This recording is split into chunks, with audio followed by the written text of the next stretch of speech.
Fidèles téléspectateurs, merci de nous avoir choisis dans le cadre de cette émission Espérant contre toute espérance. Cette émission qui vous apporte l'édification avec l'homme de Dieu, le pasteur Récit Ngoï Mandakou.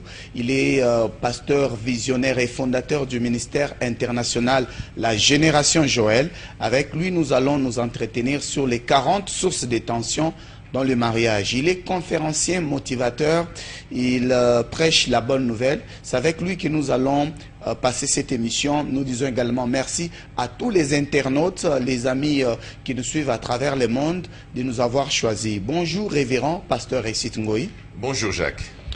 Merci d'avoir honoré cette émission à travers votre présence. Alors nous voulons un peu vous connaître davantage, aussi vous présenter auprès de tous les milliers de téléspectateurs et internautes qui nous suivent à travers le monde. Moi c'est révérend pasteur Réussite Ngoï Mandakou. Je suis président et visionnaire des ministères Génération Joël. Alors dans le cadre de cette émission, nous vous avons reçu pour que vous puissiez partager avec nous sur un livre que vous êtes en train d'écrire sur les 40 sources de tension dans le mariage. Alors, pasteur Récit, aujourd'hui, nous nous posons mille et une questions de savoir c'est quoi les 40 sources, c'est quoi d'abord le mariage. Le titre, j'aime toujours corriger le titre chaque fois que j'en parle. C'est 40 sources de tension dans le mariage. Ce n'est pas les 40 sources, parce que quand on dit les 40 sources, c'est l'article défini simple. Il y a des gens qui peuvent trouver d'autres sources à partir de leur propre foyer. Nous avons pris juste 40 sources principales. On a tendance à dire les. Ouais. Même moi, j'ai tendance à dire les. Donc 40 sources principales dans le mariage. Et nous sommes en train de parler là-dessus. Pourquoi? Parce que nous avons fait, après notre investigation, priant le Seigneur, tout ça, ça fait plus de 20 ans que nous sommes dans le ministère. Nous nous sommes rendus compte que les couples souffrent de quelque chose. Alors, je sais que la plupart d'entre nous, quand ils se marient, la plupart d'entre nous n'avons pas le mot d'emploi du mariage. Alors, il y a des gens qui entrent dans le mariage, qui connaissent parfois certains problèmes, mais connaissant ces problèmes, ils se disent c'est fini, ils ont raté leur mariage, et pourtant, ça peut être des signes qui montrent qu'ils sont en train de réussir le mariage, mais parce qu'il y a ignorance, ça nous pose des problèmes. Alors, vous voulez dire, ils sont dans le mariage comme autodidactes? Oui, la plupart. Il faut dire qu'un grand pourcentage des gens qui entrent dans le mariage sont vraiment autodidactes. Pourquoi? Parce que le parrain les accompagne, le parrain se contente de la fête, le parrain se contente de se rassurer s'ils ont une maison, un lit, ils ont de la nourriture pour peut-être 1 mois, 2 mois. Et puis les parrains se contentent d'ouvrir la piste et après la danse, ils abandonnent les mariés entre eux. Vraiment. Maintenant, alors, tu se sors.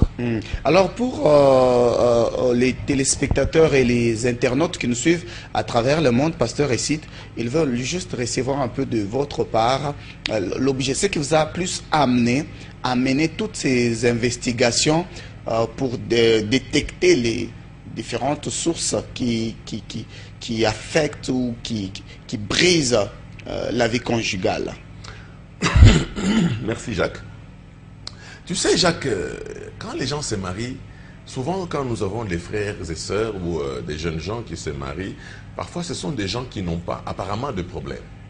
Mais quand ils entrent dans le mariage étant une bénédiction, et nous disons toujours que c'est la bénédiction de l'Éternel qui enrichit et ne se fait suivre d'aucun chagrin. Nous constatons que ces gens rentrent encore dans l'amour. Comment? C'est-à-dire qu'ils redeviennent des cas. Alors que nous avions déjà traité des cas, c'était des gens sur qui nous avions déjà prié, ils demeurent dans le Seigneur ou ils ont manifesté une certaine maturité. Mais quand ils se marient, ils redeviennent des cas. Et ça nous pose des problèmes. Ils redeviennent des cas, pourquoi? Parce que ils sont entrés dans le mariage avec ignorance. Or, il est écrit dans Osée 4:6, mon peuple est détruit parce qu'il lui manque la connaissance. Alors, quand il manque de connaissances, le peuple finit par dévirer, le bateau finit par chavirer. C'est pour cela que nous avons constaté que l'ignorance a été vraiment à la base de la destruction de beaucoup de couples. Nous travaillons pour limiter, pour réduire sensiblement le nombre de divorces. Et nous nous sommes rendus compte que les gens qui arrivent à divorcer, la plupart divorcent par ignorance. La plupart, parce que nous sommes dans à l'époque de ce que nous appelons la génération de café instantané, lait instantané, tout instantané. Ils veulent aussi un mariage instantané. Ça ne peut pas se faire, Jacques. Quand bien même c'est Dieu qui a dit, même si vous avez vu les anges, même s'il y a un prophète qui a prophétisé avec exactitude sur votre mariage, ne vous en faites pas. Il y a des choses qui doivent vous arriver et vous devez savoir comment ménager avec ces choses. Et c'est très important, Jacques. Vraiment. Alors, pour les téléspectateurs et internautes qui nous suivent, pasteur, vous venez de mettre déjà de l'eau dans la bouche. Alors, nous disons déjà que c'est un livre qui sera bientôt sur le marché. Alors, pasteur récite, parmi les différentes sources que vous avez eu l'opportunité à découvrir, parce que pour ce soir, ça dépend de l'heure à laquelle les internautes ainsi que nos téléspectateurs nous suivent, avez-vous quelques sources que vous avez prévues pour votre intervention du jour? Les sources sont nombreuses, elles sont que nous avons dû retirer sont 40. Mais avant que nous puissions entrer dans ces sources de tension, j'aimerais quand même relater, introduire ne fût-ce que ce livre pour que les gens se rendent compte d'où viennent les sources. C'est ça. Parce qu'il y a des sources qui sont intrinsèques, il y a des sources qui sont externes, qui viennent de l'extérieur, et ça peut nous poser toujours des problèmes. Alors, c'est ainsi que nous disons toujours que la Bible déclare les deux, l'homme quittera son père et sa mère, et s'attachera à sa femme, et les deux deviendront une seule chair. Et ça, c'est connu par tous ceux qui parcourent la Bible, tout ça, ils savent. Et ça, même le pasteur le dit, et ça se chante même. Mais pour devenir une seule chair, c'est un problème. Tu sais, quand deux personnes se marient, c'est comme deux entreprises qui entrent en fusion. Quand deux entreprises entrent en fusion, ces fusions, il y a ce qu'on appelle... vous devez prendre l'actif et le passif de ces deux entreprises.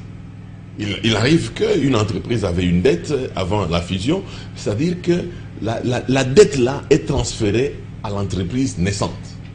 Vous comprenez? C'est pour cela que les gens ne comprennent pas. Je vais te donner juste un petit exemple.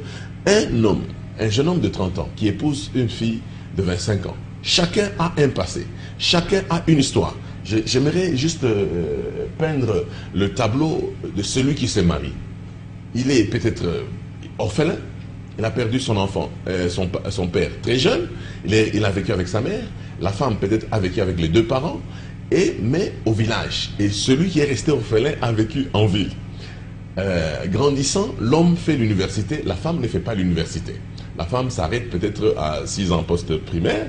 Et où est-ce qu'ils ont grandi? Ils ont grandi dans des milieux différents, d'autant plus que parmi les sources de tension, il y a aussi l'environnement. C'est-à-dire l'environnement façonne un homme ou façonne une femme.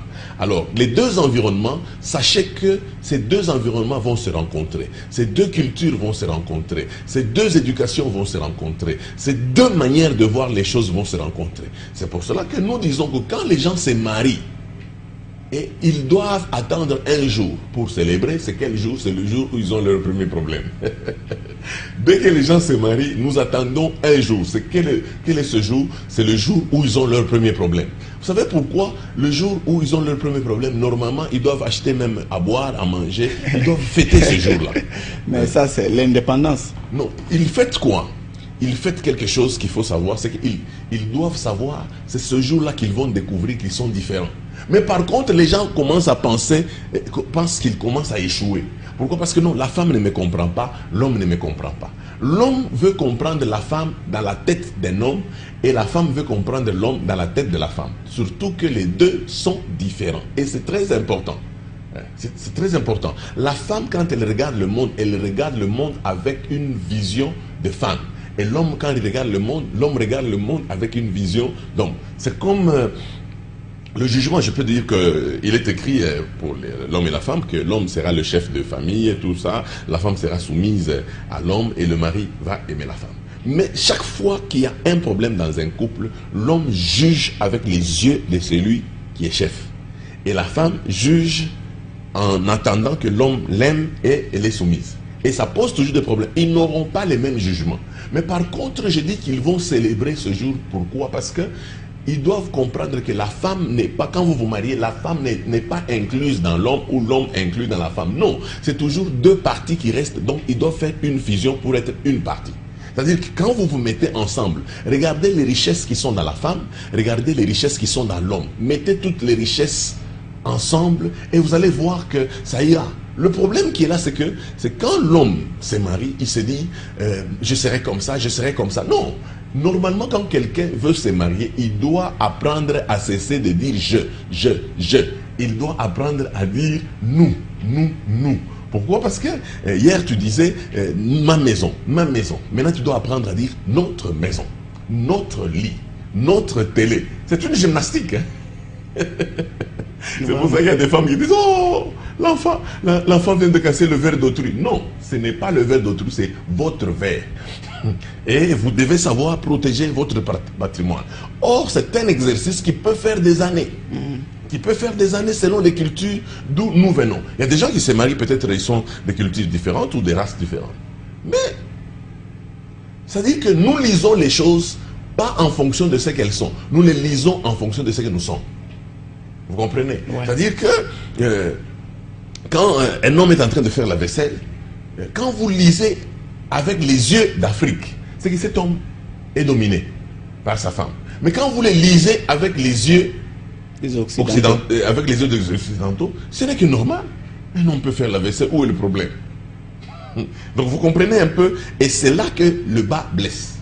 Pourquoi? Parce que quand deux personnes se mettent ensemble, ils commencent seulement, le diable commence à leur faire voir, et même leur nature pécheresse commence à leur faire voir que ça ne va pas, ça ne va pas dans l'homme, ça ne va pas dans la femme. Et au bout d'un temps, c'est-à-dire au début, d'abord c'est le roman, c'est romantique. Non chérie, est-ce que je peux avoir une tasse de thé? Biscuit, mon je lapin. peux avoir les chocolats. Donc tout ça, mon lapin, mon miel, ma pomme, tout ça, tous ces noms-là. Les fruits là. C'est-à-dire que chacun a un pourcentage qu'il donne à son partenaire. C'est-à-dire que dans l'amour là, l'homme, la femme donne, c'est-à-dire 100 points à la femme, la femme donne 100 points à l'homme, l'homme donne également 100 points à la femme. Dès qu'il commence à avoir déjà des problèmes, oh, tu as l'argent, je n'ai pas d'argent, on te retire 5 points. Oh, tu es venu, tu ne m'as même pas salué, tu as salué d'abord le chat, on te retire 5 points. Jusqu'à un certain moment, les gens vont se retrouver qu'ils n'ont plus de points. Et quand ils n'ont plus de points... Compteur à zéro. Ouais, le compteur est à zéro, maintenant l'homme. Parce que les 100 points qu'on vous a donnés, ce sont les 100 points d'essai. On vous a donné pour essayer le mariage. Maintenant, il vous reste, vous n'avez plus rien. Les batteries sont à plat. C'est alors que les gens commencent à se regarder comme chat et souris. Les gens commencent à se regarder comme s'ils deviennent ennemis. C'est-à-dire que maintenant, vous devenez comme des ennemis. Quand l'homme parle, la femme cherche à savoir qu'est-ce qu'il insinue. Or, dans le mariage, on n'insinue pas, on parle. Quand c'est la femme qui parle, l'homme se dit qu'est-ce qu'elle voulait insinuer par ce qu'elle disait. Et ça pose déjà des problèmes. Mais s'il n'y a pas un sauveur qui passe par là, un conseiller matrimonial ou conjugal qui passe par là, et les gens risquent de demander le divorce alors qu'ils n'ont pas besoin de divorce. Vous savez, les gens demandent le divorce souvent à l'Occident. Pourquoi? Parce qu'ils se disent ils peuvent refaire la vie avec un autre partenaire. Vous serez surpris de constater que l'autre partenaire qui vient, il est le même. C'est alors que les femmes se disent les hommes sont les mêmes. Les femmes, les hommes se disent les femmes sont les mêmes. Non. C'est-à-dire, même si on changeait d'homme, on ne change pas le caractère. On ne change pas de problème. Vous pouvez changer d'homme, mais vous ne changez pas de problème. Parce qu'il y a des choses que vous n'enlèverez jamais dans un homme, il y a des choses que vous n'enlèverez jamais dans une femme. C'est ainsi que la Bible déclare, je crois que je vais vous donner peut-être la différence entre l'homme et la femme. Vous allez comprendre qu'il y a des choses, même si vous imposez les mains à la femme, même si vous l'amenez chez un exorciste, les démons ne vont pas partir. Il n'y a pas un problème de démons, il y a un problème de la nature de la femme, il y a un problème de la nature de l'homme. Vous ne pouvez pas changer ces choses. C'est ainsi que la Bible déclare dans Ésaïe 40, le verset 3. C'est dans la Bible. La Bible déclare, il faut que les montagnes et les collines soient abaissées, que les vallées soient exaucées, que tout lieu tortueux soit aplani. C'est alors que vous verrez la gloire. Or, tous nous travaillons pour qu'il y ait gloire dans le mariage. Alors, s'il n'y a pas de gloire, ça nous pose des problèmes.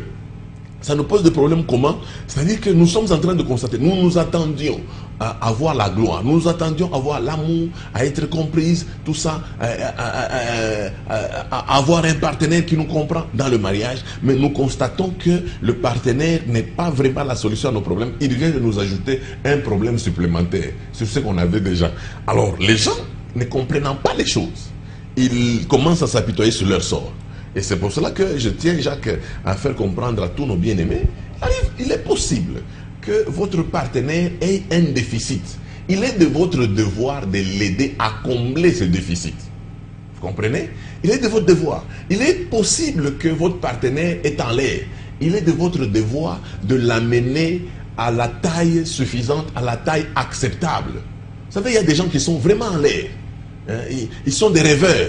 Il faut ramener votre partenaire à la taille acceptable de manière à ce que les deux, vous puissiez travailler pour une cause commune. Vous n'êtes pas des ennemis, vous n'êtes pas des adversaires, vous êtes des partenaires et d'ailleurs des partenaires d'amour. C'est pour ça que je dis souvent aux mariés, aux gens qui se marient, je leur dis souvent, c'est l'une des sources de tension, le langage. Je dis, quand vous arrivez au milieu des juristes, ils ont leur langage. Ils parlent de mandat d'arrêt, assignation, ainsi de suite. Quand vous arrivez au milieu des mécaniciens, ils parlent de pince, ils parlent de tournevis, ils parlent. Quand vous arrivez au milieu des militaires, ils parlent de kalachnikov, gâchette, tout ça. Mais ça c'est le langage des militaires. Le médecin aussi. Des médecins, même quand vous dites malaria, ils disent c'est le palu. Donc ils ont leur langage. Mais quand dans votre partenariat, il y a un langage qui doit intervenir, c'est le langage d'amour. Même si vous devez corriger votre partenaire, vous ne devez pas corriger votre partenaire comme si vous parliez à un stagiaire dans votre atelier. Non. Même les remarques doivent être teintées d'amour, doivent avoir la coloration d'amour. Chérie, tu ne trouves pas que la table est sale? Si tu peux enlever un peu le verre qui est sur la table. C'est comme ça. Non, ça c'est dans l'atelier. Vous devez avoir... On peut déplacer avec force. Vous devez avoir un langage d'amour. C'est l'une des sources de tension dont nous allons parler. Alors, Jacques, il y a quelque chose que j'ai promise. C'est quoi? Nous allons parler... des différences entre l'homme et la femme. La différence? Ouais. La différence biologique ou non, d'abord sur sur le plan caractériel. Ok. C'est-à-dire que pour que vous puissiez commencer à comprendre votre femme et vous. Je donne juste un petit exemple ou un certain petit point qui vont vous aider. Vous allez remarquer que dans votre maison, que les hommes ont tendance à faire ils ouvrent un seul dossier. Il n'ouvre pas deux dossiers à la fois, ou une seule tâche. Quand l'homme est en train de regarder un film, ou il est en train de suivre un match de football, il ne faut pas venir lui donner un enfant pour qu'il puisse porter. Il ne faut pas venir lui poser des questions parce qu'il n'ouvre qu'un seul dossier à la fois. Il est là pour regarder le match. Quand il va terminer le match, tu viendras lui parler, lui dire qu'il n'y a plus d'huile dans la maison. Tu comprends? Et d'ailleurs, vous allez remarquer quand l'homme regarde, il suit par exemple un film, la femme vient et dit, on a déjà tué l'homme. La réponse de l'homme c'est, assieds-toi pour regarder le film. Moi je ne suis pas là pour regarder pour toi. Mais la femme, elle est en mesure de suivre plusieurs films à la fois. Elle peut suivre un film et puis elle zappe, elle suit un autre film. Et la femme est multi-dossier, multitâche. La femme peut être en train de faire plusieurs choses en même temps. Elle peut être en train de parler, de téléphoner. Elle peut être en train de faire la cuisine en même temps. Et au-dessus de ses pieds, il y a un torchon. Donc c'est-à-dire qu'elle était en train de torchonner quelqu'un à appeler en attendant la nourriture de ta table et sur le réchaud. C'est ça la femme. Elle est multitâche. Alors la femme, parfois quand l'homme lui répond comme ça, sèchement, la femme pense que l'homme ne manifeste pas de l'affection, ne manifeste pas de l'amour. Non, ce n'est pas un problème d'amour, c'est un problème de nature. L'homme fait une seule chose. Quand il va terminer à regarder son match, quand il sera déçu par son équipe qui va perdre, c'est alors que tu vas poser ton problème. Ne pose pas ton problème pendant qu'il est en train de rouler. Ce n'est pas le temps de commencer à lui enlever le code de la route. Non, de lui enlever un peu de coton dans ses cheveux pendant qu'il est en train de rouler. Ce n'est pas le moment. Ce n'est pas le moment. Il y aura un temps où tu auras besoin de sa tête, tu vas toucher sa tête. Mais pour le moment, il est en train de conduire. Et les femmes pensent que quand l'homme est en train de conduire et qu'elle pose la question, l'homme ne répond pas. où l'homme répond sèchement, elle pense que l'homme ne manifeste pas de l'affection. Il n'y a pas un problème d'affection. Et d'ailleurs, ceux qui manifestent de l'affection, c'est souvent les fiancés. Pourquoi? Parce qu'ils fournissent beaucoup d'efforts. Le temps de fiançailles, nous l'appelons souvent, c'est un temps de campagne électorale. Donc ils fournissent beaucoup d'efforts pour se faire accepter. Mais dès qu'ils sont déjà au Parlement, ils n'ont pas besoin de chercher à se faire accepter. Là, ils répondent maintenant, sèchement, ils les rendent. C'est-à-dire, tous les coups sont permis dans les fiançailles. Chasser le naturel. Chasser le naturel, il revient au galop. Il faut tout promettre dans les fiançailles. C'est dans les fiançailles qu'on promet. On promet, tout sauf rien. On promet, même ce dont on n'est pas capable, on promet. Mais dans le mariage, maintenant, la vie devient réelle. Et quand la vie devient réelle, là, nous devons savoir qu'est-ce que nous sommes en train de faire. Et c'est très important. C'est très important, Jacques. C'est pour ça que je t'ai parlé de la différence entre l'homme et la femme. C'est-à-dire que la femme a l'habitude de s'atteler à plusieurs tâches en même temps. C'est différent de l'homme. L'homme, c'est une seule tâche. Je peux donner encore une autre différence entre l'homme et la femme. Imaginez, vous êtes sur la route, vous allez vers une autre ville. Vous quittez votre ville, vous allez vers une autre ville. Qu'est-ce qui va se passer avec la femme? Pour une femme, c'est-à-dire que quand elle roule, elle a tout son temps. Même si elle roule une Mercedes et qu'une Volkswagen venait de la dépasser, ça ne fait rien. Mais j'ai déjà remarqué, la femme, elle voit la qualité du voyage. Mais l'homme veut faire le moins de temps possible. Je me suis déjà retrouvé en train de faire la course avec une personne sur la route Likasi, alors que je ne sais même pas d'où vient cet homme, où il va. Je me dis non, il ne doit pas me dépasser comme ça. Moi aussi j'accélère. Au risque de faire même un accident. C'est ça un homme. Donc il se sent minimisé. Donc quelqu'un qui me dépasse quand je roule, je sens qu'il touche à ma compétence. Tu comprends? Je sens qu'il touche à ma compétence. Nous sommes sur la même route, il faut la même vitesse. C'est pour cela que la femme peut pardonner facilement quand le mari lui fait une remarque au milieu des gens, mais le mari accepte difficilement qu'on lui fait une remarque au milieu des gens parce que... En public. En public, parce qu'on touche à sa compétence. Il faut que les femmes comprennent. L'homme cherche à dire que non, ça ne pouvait pas venir de toi. Ça, c'est la nature de l'homme. Ça n'a rien à faire avec le Saint-Esprit ou plénitude ou quelqu'un est brisé. Non, c'est la nature de l'homme. L'homme veille sur sa compétence. Mais la femme veut que le mari soit attentionné à lui. Vous savez, Jacques, la femme, tu sais qu'un jardin, on ne soigne pas un jardin un jour, 2 jours, on soigne plusieurs. Chaque jour, on a besoin de soigner le jardin. La femme a besoin d'attention. À tout moment, elle veut être attentionnée. Que le mari soit attentionné à lui. Tu sais, il y a quelque chose qui s'est passé pendant que je fais des conférences de ville en ville. Il y a quelque chose qui s'est passé. On m'a raconté une histoire pour un exercice de mariage. On demande aux femmes d'écrire un message d'amour à leur mari. Comment le message est stipulé? Chérie, tu me manques, tu es trop loin, j'aimerais être à côté de toi, je t'aime beaucoup. Chaque femme écrit ça à son mari. Et vous savez ce qu'il y a eu comme réponse? Le premier mari a rappelé, après que la femme ait écrit ce message, il dit, je suis en train de venir à la maison pour que tu me dises à qui ce message était destiné pour que tu fasses une erreur et que ça tombe sur mon appareil. Téléphone. Le deuxième, il dit, je crois que tout va bien à la maison. Parce que vous êtes toujours comme ça. Quand vous commencez à sortir des paroles d'amour, c'est que vous avez déjà cassé quelque chose à la maison. Vous comprenez? Ça, c'est ça l'homme qui réagit. Parce que l'homme n'a pas besoin de cette attention. Il a besoin de la compétence. J'ai toujours dit aux femmes, si tu veux dominer le mari, c'est plus simple. Au lieu d'aller chercher le fétiche, dès qu'il amène du pain, tu dis, oh, que j'ai la chance d'avoir un mari comme toi. Les autres n'ont pas de mari comme moi. Oh, tu as pensé qu'on pouvait avoir besoin du pain. Le lendemain, il va amener aussi le lait. L'homme, il veut qu'on touche à la compétence. Il est capable. Il est capable, il amène le lait. La femme dit qu'elle a la chance d'avoir un mari comme celui-ci. L'homme de la mise en place. Mais la femme n'a pas besoin qu'on commence à lui dire, oh, tu es capable. La femme veut que son mari soit attentionné. Chérie, ça va? Est-ce que tu vas bien? Même quand elle va bien, il faut lui dire, est-ce que tu vas bien? Et tu la touches un peu. Là, elle est contente de dire, Marie. Mais quand tu entres dans la maison, par exemple, tu commences d'abord à t'occuper du plafond. Qui a mis le plafond ici? Tu ne la salues même pas. Et tu auras des problèmes avec elle. Même si il n'y avait pas de problème, dis, comment tu as commencé à t'occuper du plafond au lieu de t'occuper d'abord de moi? C'est-à-dire, tu dois être attentionné à la femme. Tu sais, la femme est comme Dieu. Tu sais que Dieu est saint. Mais il veut que nous commencions à lui dire toujours, tu es saint, tu es saint. Mais lui-même, il reconnaît. Il sait qu'il est saint, mais il veut que nous commencions à dire, oh éternel, tu es saint, tu es saint. Quand nous disons tu es saint, il est content. C'est ça la femme. Elle te demandera régulièrement. Ce n'est pas qu'elle t'importune, elle te demandera régulièrement. Est-ce que tu m'aimes? Il ne faut pas penser qu'elle t'importune. Réponds seulement, oui chérie, je t'aime. Elle a besoin d'entendre ça plusieurs fois. Et ce que tu as dit hier ne suffit pas. Parce qu'il y a des hommes qui se disent, je l'ai déjà mis dans de bonnes conditions, elle a une belle maison, une belle voiture, elle a tout ce qu'il faut. Est-ce qu'il faut maintenant que je lui dise je t'aime? Non, quand même, ça c'est exagéré. Il faut me croire aux œuvres. Non, croyez au moins à mes œuvres. Dis ça, ce sont les paroles de Jésus qu'il a dit, si croyez à ma parole.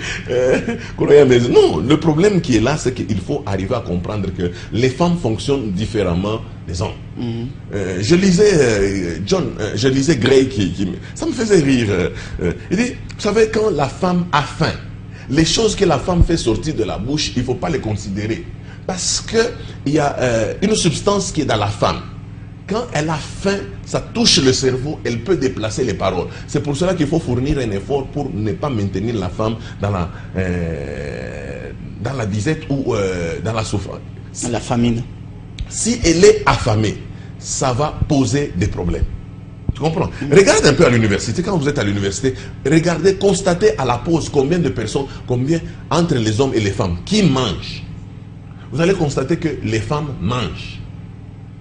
Les hommes peuvent s'occuper d'autres choses. Il y en a même qui fouillent les fiancés à la pause pour dire, parce que dès qu'ils commencent à parler, la fiancée va demander les sucrés, le pain, le shawarma. Ouais. La femme ne supporte pas la faim.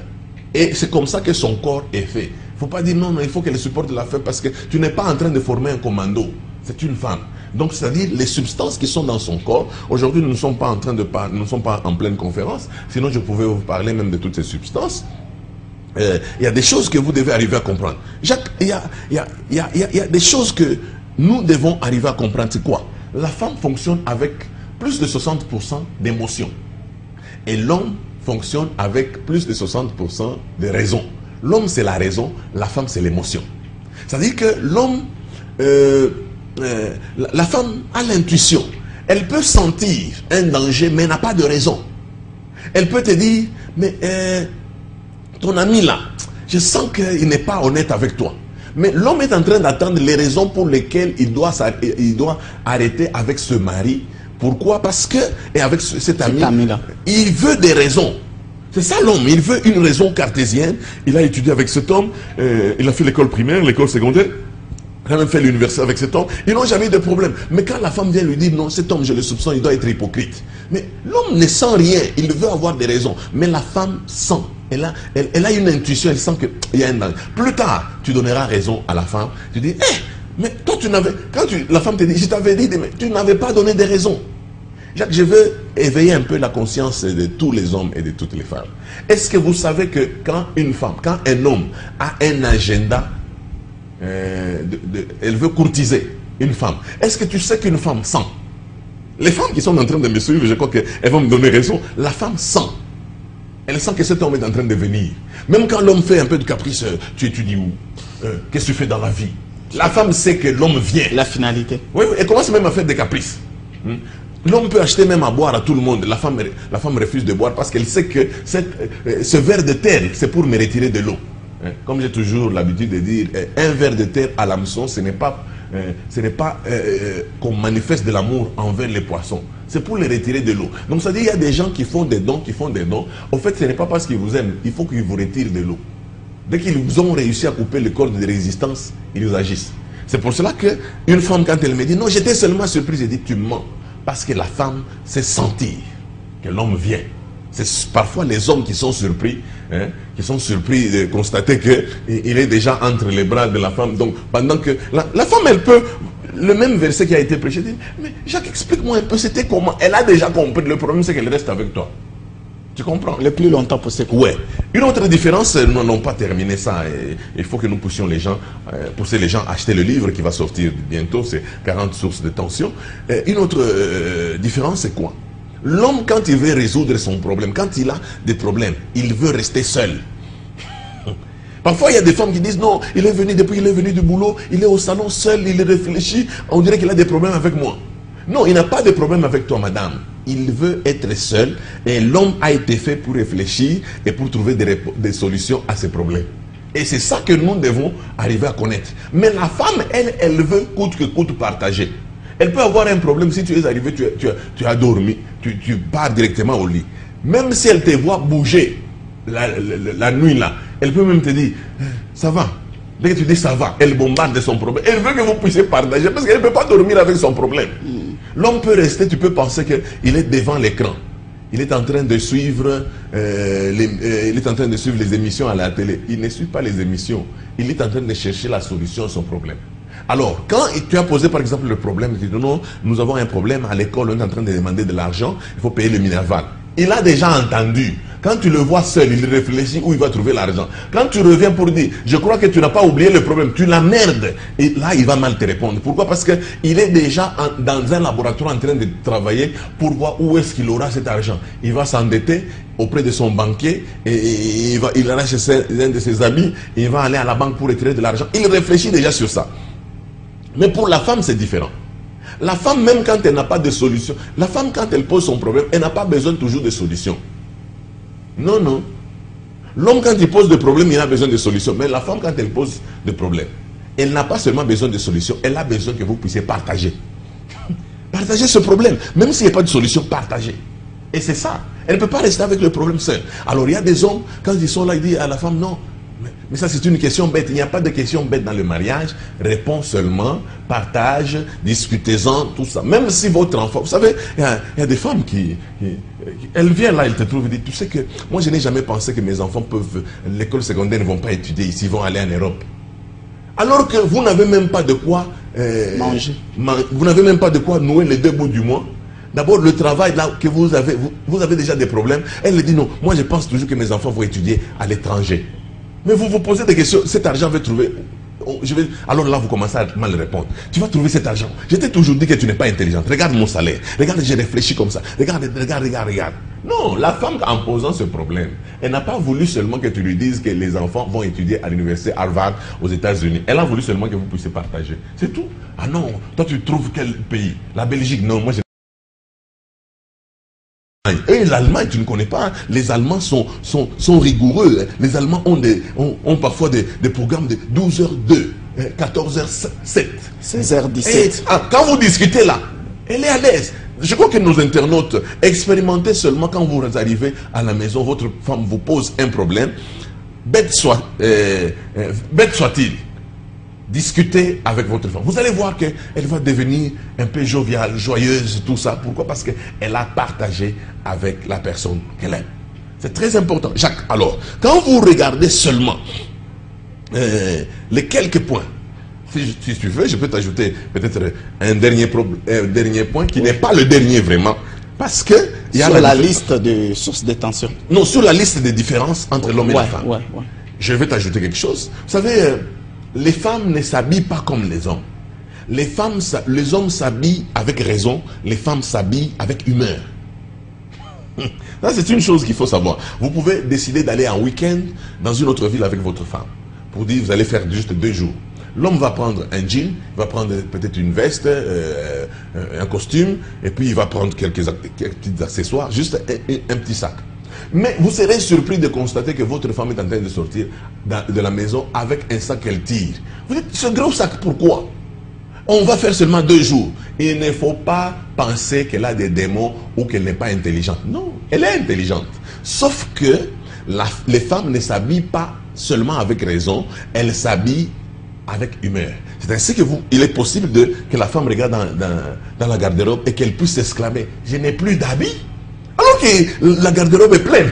Alors là, les hommes disent non, là, tu veux me tuer, là, tu es une menteuse. Non, non. C'est-à-dire qu'elle ne sait pas s'habiller en fonction de l'humeur qu'elle a aujourd'hui.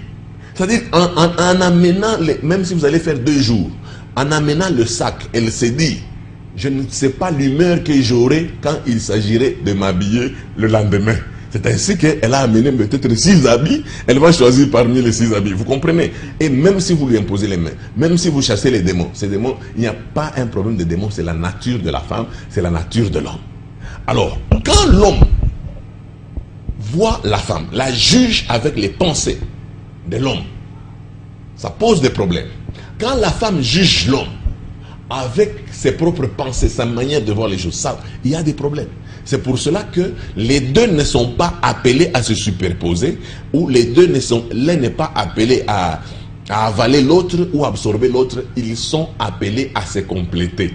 C'est ainsi qu'un enfant qui grandit avec son père et sa mère, cet enfant devient équilibré parce qu'il y a une partie de la raison et une partie de l'émotion dans la croissance d'un enfant. C'est pour ça que vous allez remarquer la plupart des enfants qui ont grandi avec leur mère ont tendance à pleurer quand ils ont un problème. Même quand il y a un différend, ils ont tendance à pleurer. Pourquoi? Parce que avec la maman, l'enfant a toujours tendance à pleurer. Mais l'homme veut façonner l'enfant pour qu'il fonctionne avec la raison. Et quand il y a absence de l'homme, ça pose des problèmes. C'est pour ça que nous ne voulons pas que les gens divorcent pour que nous ayons des enfants équilibrés. Nous ne voulons pas que les gens meurent très tôt à cause de leurs péchés, à cause de leurs bêtises. Nous voulons que les enfants grandissent, que les gens soient en vie pour qu'ils fassent grandir leurs enfants. Et ça sera une bénédiction, même, non seulement pour la famille, pour l'église et pour la nation. Alors, pasteur, ici, vous entendre parler, les gens qui sont appelés à cohabiter doivent d'abord se connaître avant. C'est avoir une bonne image de son partenaire, pasteur. Non, Jacques, le problème qui est là, c'est quoi? Quand nous sommes dans les fiançailles, les caractères que vous connaissez dans les fiançailles sont les faux. Là, il faut se préparer. Tout ce qui est manifesté. La plupart. C'est-à-dire que ce sont les caractères que nous mettons en exergue juste pour les mariages. C'est une campagne électorale. On donne l'amour à quantité industrielle. Même quand on est colérique, on met d'abord la colère dans le placard. Parce qu'il faut gagner le cœur de votre partenaire. Il faut, même si vous avez l'habitude, vous n'avez pas l'habitude de vous laver souvent, vous dégagez une mauvaise odeur. Dans les fiançailles, on se lave. On se donne de la discipline.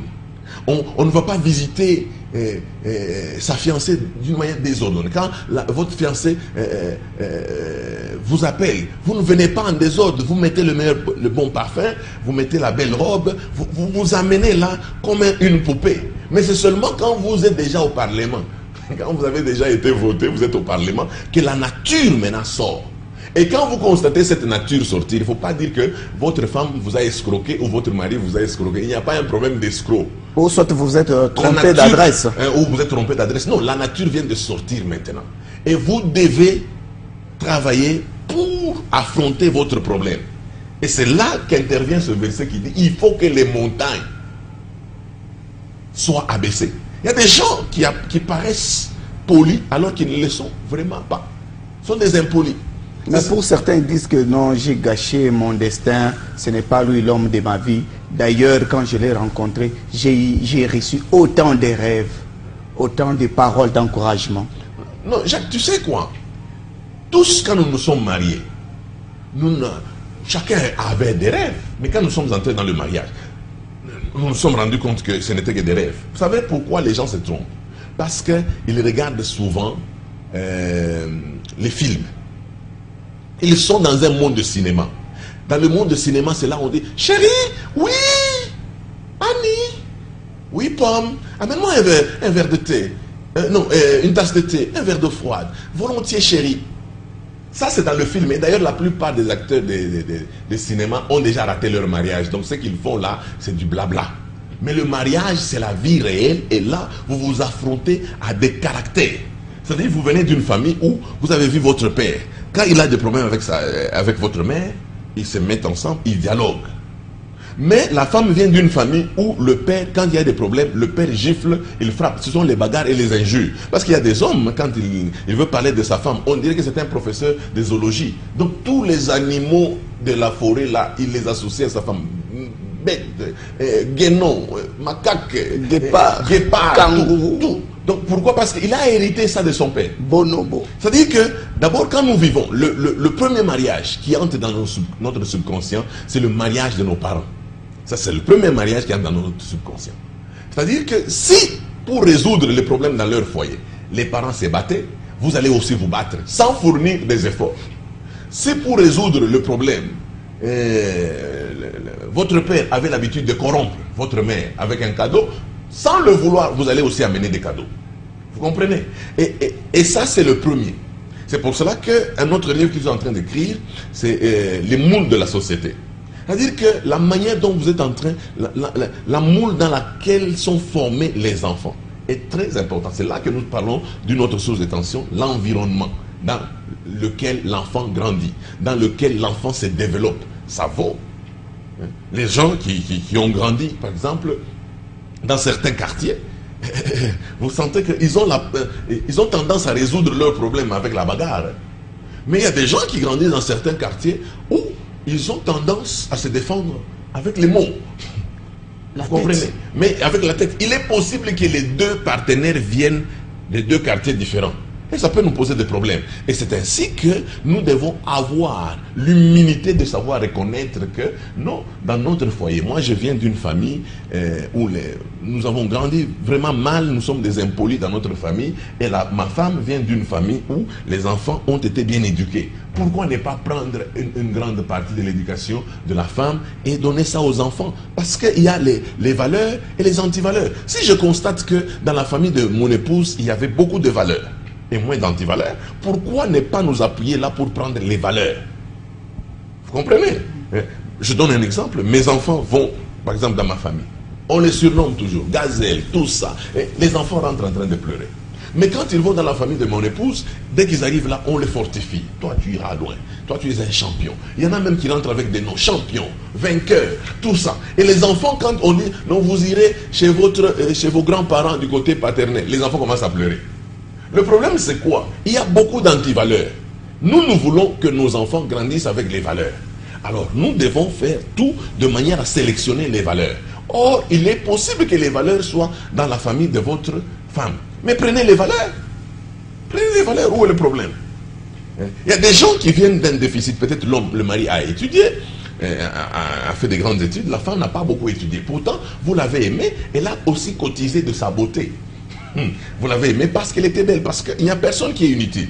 Chacun, tel que nous avons des intérêts. Quand j'ai pris mon épouse, j'avais des intérêts. Quand elle m'a accepté, elle avait des intérêts. Et c'est-à-dire que chacun a cotisé ses intérêts. Et nous sommes en train de travailler avec nos intérêts pour arriver à bon port. Alors, il arrive que les faiblesses interviennent dans le chef de mon épouse ou dans mon chef. Et nous cherchons à les travailler avec dialogue et concession. C'est pour cela que parmi les 40 sources de tensions que j'ai énumérées dans le livre, il y a 2 sources qui sont très importantes, qui reviennent pratiquement dans la résolution de tous les points. C'est le dialogue et la concession. Il faut, à un certain moment, savoir faire des concessions. Je donne un exemple, Jacques. Tu t'es marié, tu t'es dit, en tout cas, tu as l'habitude, quand tu repasses, tu viens d'une famille, quand tu repasses une chemise, même les gens sentent que non, la chemise a été repassée. Mais la femme vient à la maison, elle commence à repasser. Quand elle repasse, on dirait qu'elle n'a rien fait.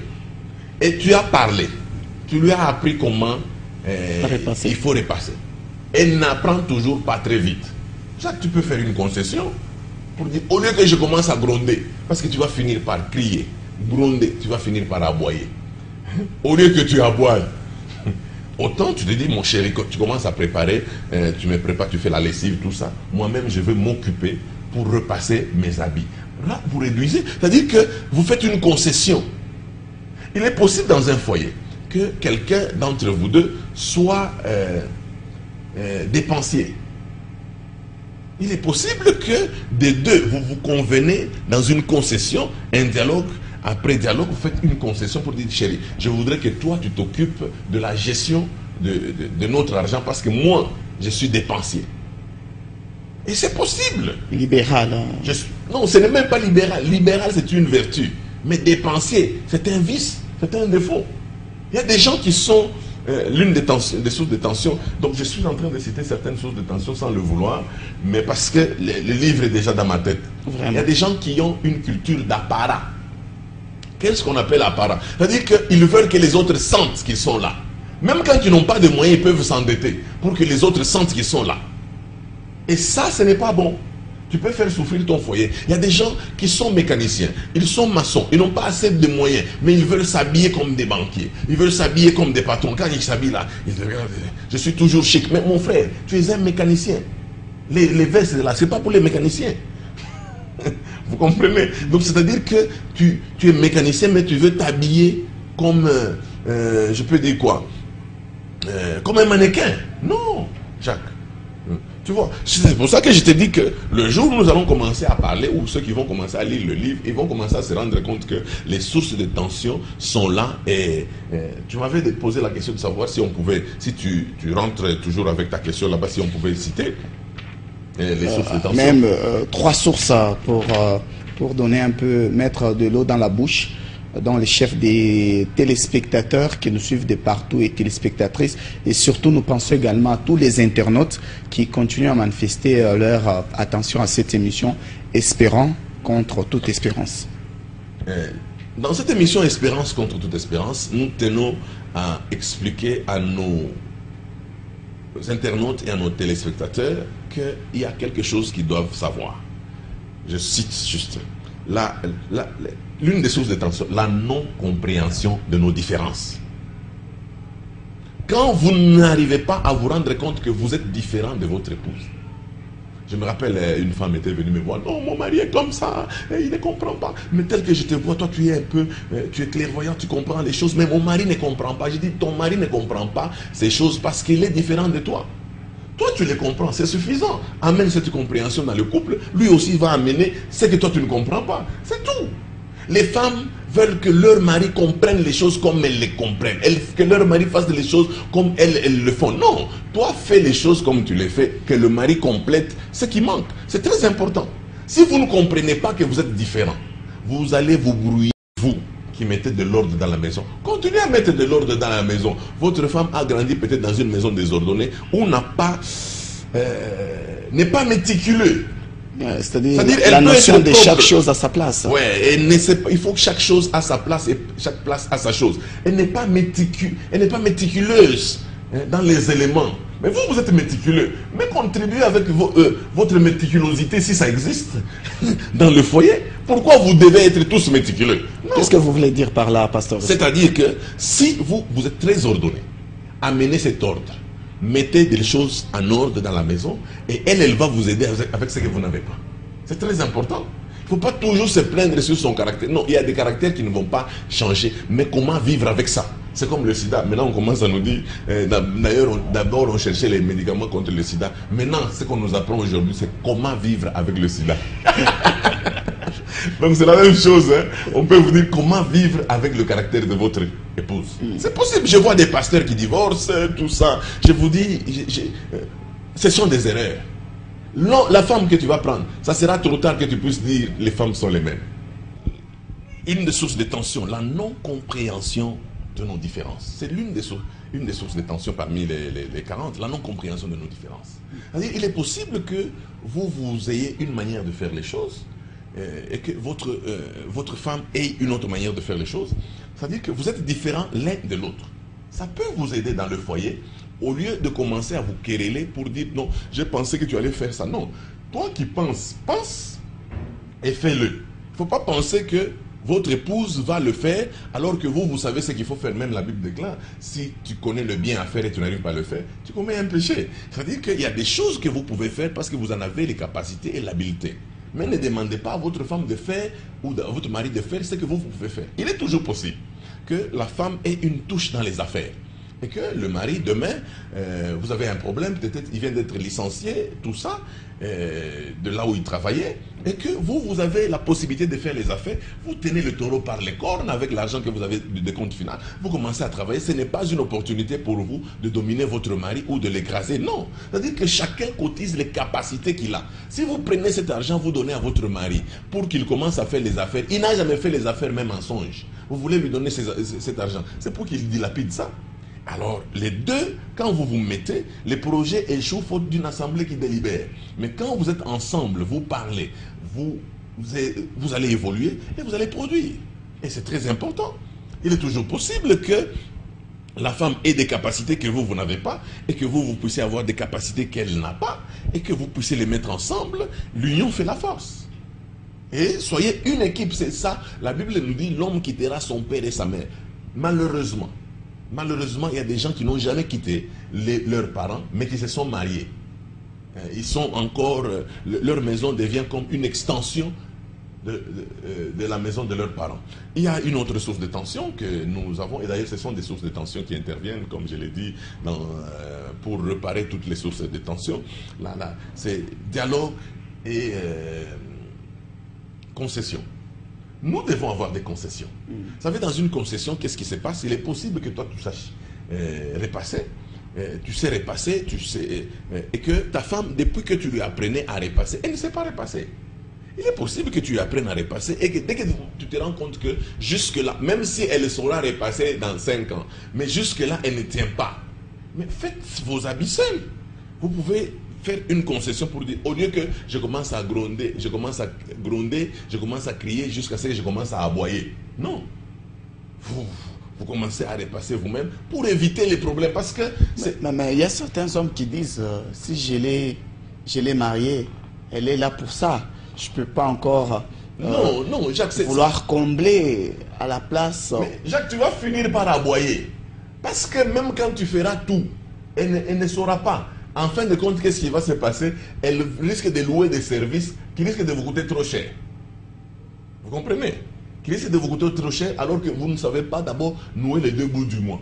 Vous savez, il ne faut pas être toujours pressé à faire entrer. Il y a certaines personnes que vous faites entrer dans votre maison qui peuvent nuire demain à votre maison parce que vous n'avez pas voulu être humble ou vous n'avez pas voulu être coopérant.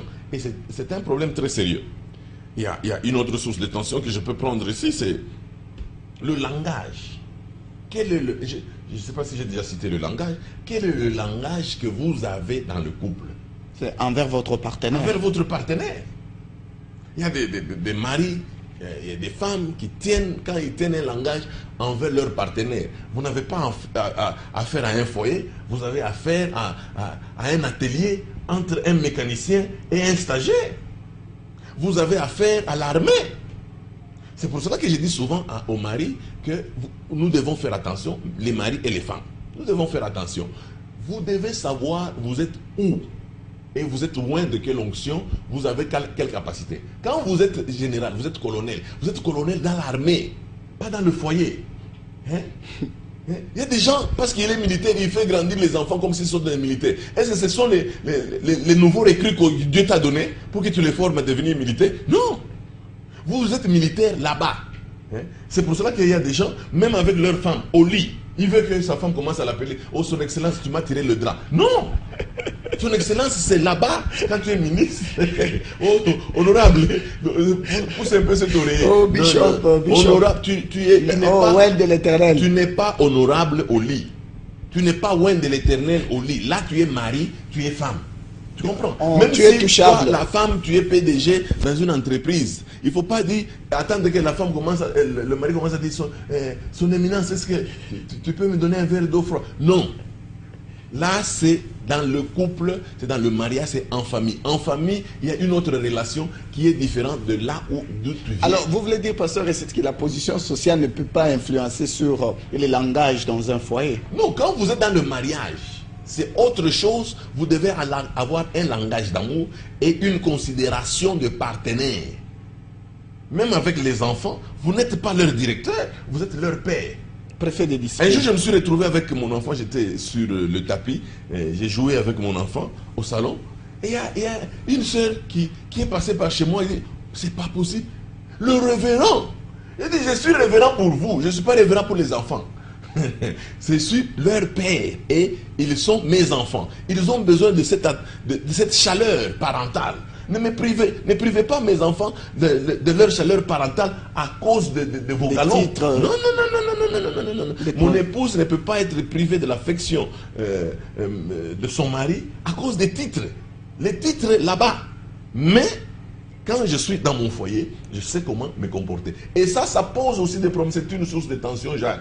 Parce qu'il y a des gens qui sont honorables du Parlement jusque dans le lit. Même quand la femme apprête la salle de bain, elle doit écrire une pétition. Honorable, la salle de bain est prête. Et puis elle doit attendre là comme le protocole. Mais il y a certaines personnes qui veulent ça. C'est-à-dire, partout là, il se sent qu'il est honorable. Il faut que les gens comprennent que quand ils sont dans leur famille, ils sont fils de leur père et de leur mère, ils sont cousins de leurs cousins, ils ne sont pas honorables pour leurs cousins. Ils ne sont pas son excellence pour leur oncle. Ils sont neveux de leur oncle. Il faut que nous commencions à comprendre. C'est seulement les gens qui sont moins intelligents qui pensent qu'ils doivent être colonels partout. Son excellence partout. Même dans les toilettes, même dans la salle de bain, partout, il est son excellence. Non, non, son excellence, vous êtes là, vous prêtez serment, vous êtes au cabinet ministériel, vous êtes son excellence là-bas. À la maison, vous n'êtes pas son excellence. À la maison, vous êtes mari de votre femme, vous êtes femme de votre mari, et vous êtes père de vos enfants, et vous êtes mère de vos enfants. Et d'ailleurs, il y a des petits, quand vous venez, même avec les gardes-corps, il y a des petits qui peuvent sauter sur vous. Imaginez-vous un peu, si vous êtes en train de revenir, vous venez du travail, dès que vous descendez, les gardes-corps viennent, il ouvre la portière pour vous. Quand vous descendez, l'enfant qui vient, papa, il va sauter sur vous. Le garde-corps le récupère, le fait tomber par terre. Au-delà de la troisième corde. Il ne faut pas toucher. Il ne faut pas toucher son éminence. Vous allez réagir comment? Non. Son éminence, là, au bureau. Les langages. Non, ça c'est encore. Les gens doivent savoir comment ils doivent gérer leur famille, quelles sont les relations qu'ils doivent avoir avec leurs partenaires. C'est très, très, très, très important. La gestion financière et le matériel et les finances. Comment vous gérez? Il y a beaucoup de sources de tension. La gestion des priorités. Le mari se dit, il faut plus que je sois locataire. La femme dit, j'ai besoin d'un véhicule. C'est moi qui souffre quand j'accompagne les enfants à l'école. Non. J'ai besoin d'un véhicule. Moi d'abord, c'est... Le mari dit non, j'en ai assez de voir la tête de mon bailleur, il m'énerve. La gestion des priorités. Vous devez vous asseoir, vous devez réfléchir, vous devez discuter en bien. Il ne faut pas être comme un dictateur en train de menacer avec le veto à tout moment. Non, c'est moi le mari. Et d'ailleurs, quand un mari dit toujours c'est moi le mari, c'est qu'il a déjà perdu un peu de mari. Un peu de dose de mari. Tout le monde sait que c'est toi le mari. Pourquoi tu ne le répètes? Tu vois, c'est comme dans une entreprise, quelqu'un qui dit c'est moi le chef, c'est moi le chef. Vous me sautez pourquoi? Non, on te saute parce que tu n'en as pas les capacités. Si tu étais le chef, nous-mêmes, nous allions comprendre que tu es chef et nous allions venir te voir. Mais quand vous avez parlé sur la gestion de matériel, pasteur, mais il faut les avoir pour les gérer. Même une brouette, il faut savoir comment la gérer. Le matériel, c'est pas seulement avoir des véhicules, tout ça. Non, vous touchez un peu d'argent. Vous devez savoir étudier. Il faut qu'il y ait un peu d'ingéniosité. Qu'est-ce qu'on appelle l'ingéniosité? C'est cette capacité que l'homme a d'utiliser ce qu'il a pour combler les besoins qu'il a dans sa tête. Vous comprenez? C'est-à-dire que le besoin, vous avez des besoins de 200 $ et vous n'avez que 100 $. Maintenant, la capacité que vous avez de travailler avec les 100 $ pour combler les besoins de 200 $, c'est ce qu'on appelle l'ingéniosité. C'est de là que vient ingénieur. Ingénieur, donc vous devez nous aider à travailler de manière à ce qu'on ne transpire pas trop, mais qu'on produise un grand résultat. C'est ça un ingénieur. Ce n'est pas comme nos ingénieurs ici, ça reste un titre. Du matin au soir. Même au lit là, il est paresseux, il dort là, il veut que sa mère l'appelle ingénieur. Ingénieur, réveille-toi. Non. Voilà, Jacques, un peu ce qu'on pouvait dire. Alors, pour Pasteur Réussite, d'abord nous sommes très ravis parce que ça faisait plusieurs années que les internautes et les téléspectateurs étaient en train de vous réclamer comme la pluie au désert. Aujourd'hui que vous êtes là, alors en résumé, qu'est-ce qu'ils peuvent retenir de votre passage dans cette émission? Et je crois à la prochaine opportunité, nous aurons toujours des choses à leur transmettre.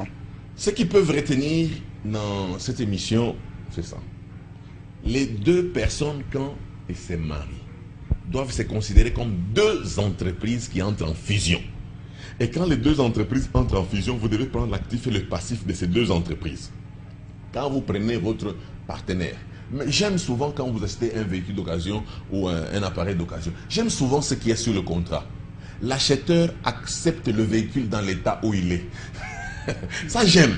J'aimerais que la plupart de nos téléspectateurs, nos internautes, arrivent à comprendre que quand vous épousez votre mari, c'est que vous l'acceptez dans l'état où il est.